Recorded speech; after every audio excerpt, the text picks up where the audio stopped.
Well, guys, it is my favorite time of the year.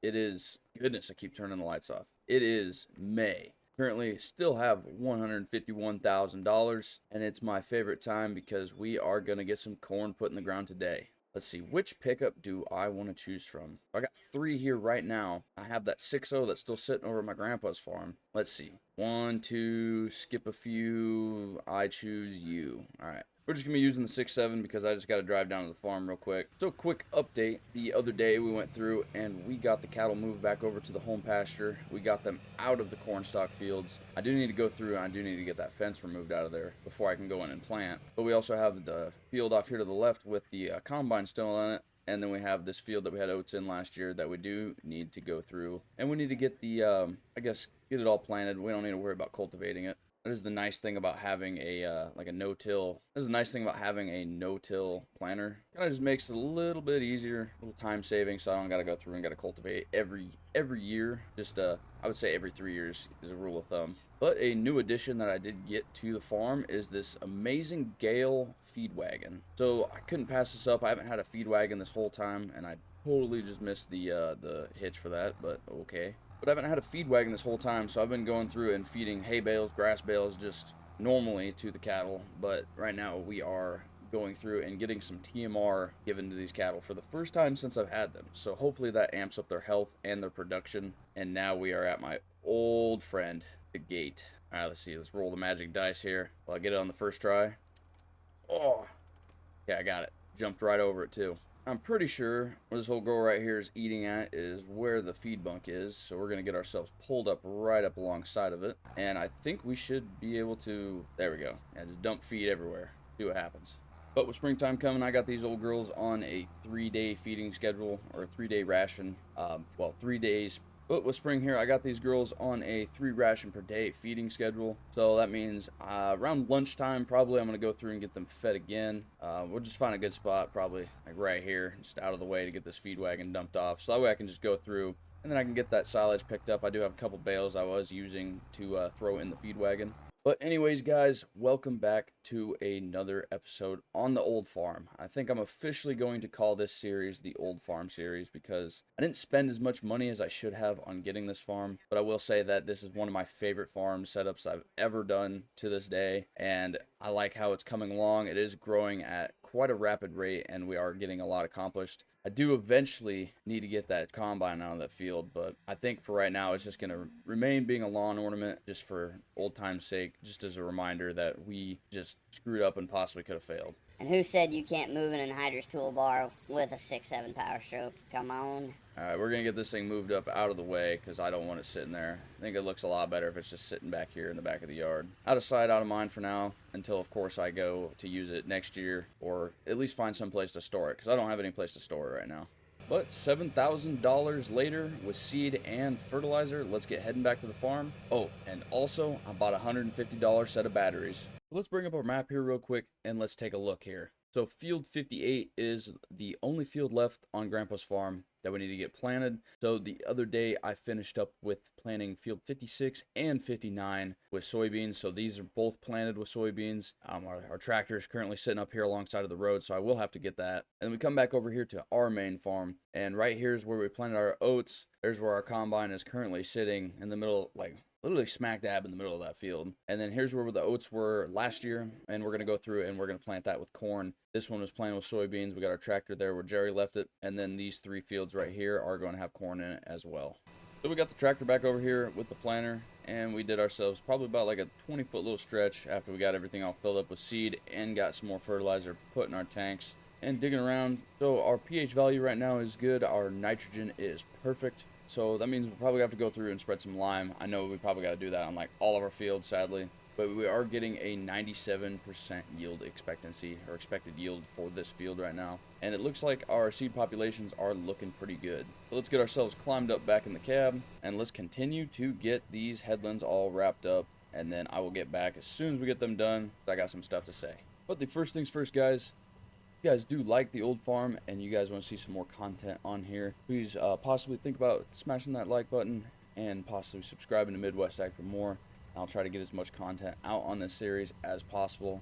see if you guys like it. I know that I enjoy making this content on this series, as this is one of my favorites so far. So the other day, I was going through and I was doing some digging and doing some research on Grandpa's farm. So I did not know much about it when I inherited it, but as I was digging around, I was going through and I was looking through the shop, and there was a drawer inside there that had some paperwork in it, some old land deeds from probably like the 70s and the 80s. So this farm's been around for almost 50 years, I would say, based on the dates that were on a lot of those deeds. And Grandpa had a little bit of a bigger story to him. So being part of the great state of Missouri, Grandpa thought it was a good idea to get himself into some bootlegging. So he was going around and he actually made a lot of his money to be able to afford this farm back in the 30s. And so he was going around and he was bootlegging some moonshine. So I think he might have had a couple run-ins with the law, and that's why he decided to come out here and kind of start an off-grid little farm. I don't think anybody knew that he was out here, because even I didn't know he was out here to begin with.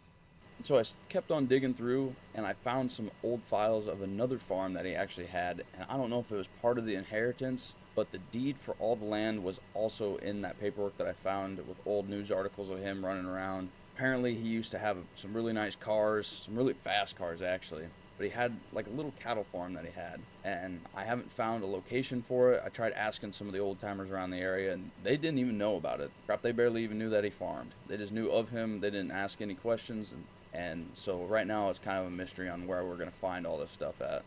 But I think before I get myself in trouble and snooping around on people's properties and stuff like that, I'm going to ask a little bit more questions around the area, because there's got to be somebody around here that knows what Grandpa was doing and might possibly know the location of this new farm. But we almost got this a little bit all finished up on planning. Once we get this done, I'm going to get all this equipment taken over to where we're going to be located at our farm, and then we're going to get going on planting the rest of those fields. I got Jerry coming over, so he's going to be running my case, and I think I'm going to be sitting inside this John Deere for the rest of the evening, and we're going to get everything all planted.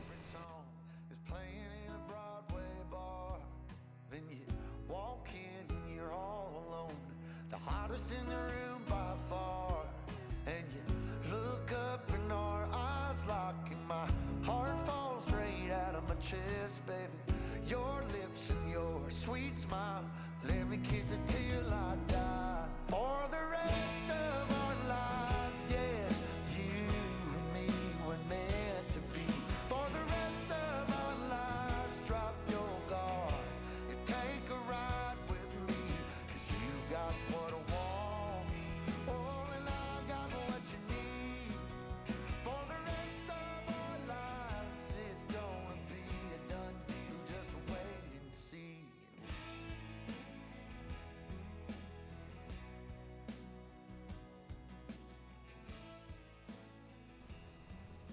Alright guys, we are on the home stretch here. Just about ready to finish up this last field. And then once I get this done, we're going to get the planter all folded up. We're probably just going to leave it here on the home side and probably just park it out of the way. I'm not really sure, because then once Jerry gets done, then we can probably start getting everything put away. Got the deer already out here grazing, picking all my seeds out of the dirt.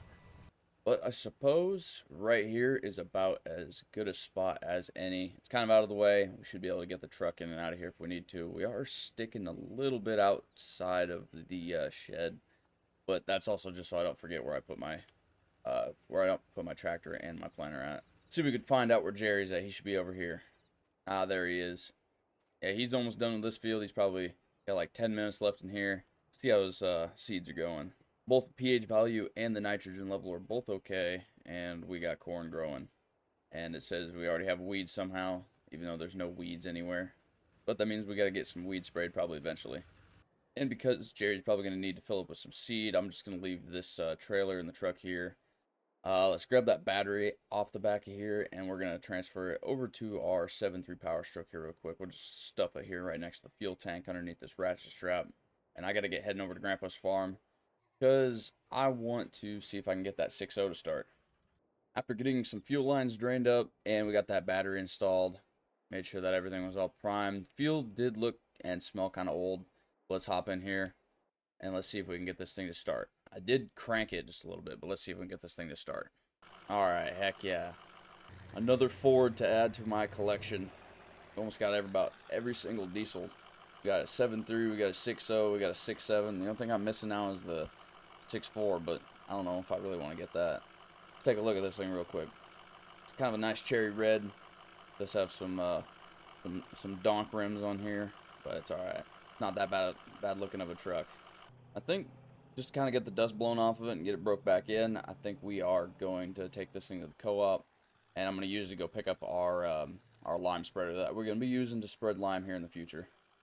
Alright, we're just getting back now. We have the Wilmar Super 800 spreader. That's what we're going to be using to spread our lime on our fields, and somehow Jerry is still not even done. Like, I had to go like halfway across the county to go to another co-op to go rent this thing, and he's still not even finished. Wonder if he's been taking smoke breaks. I gotta tell him to quit smoking. It's bad for him. But now that we got this back, we're just gonna leave this here and leave the 6.0 hooked up to it, because I'm gonna probably go along eventually and get the 7120 all hooked up to it, and then we're probably gonna go along and get some lime spread here in the next couple days. But first, before I can get into that, I gotta get our feed wagon all filled up with some feed, and then make sure that we get our cattle fed before we end today. But hopefully Jerry can get done here soon. We're just about done putting all this silage inside of our wagon. Hope you guys did enjoy watching this. Subscribe.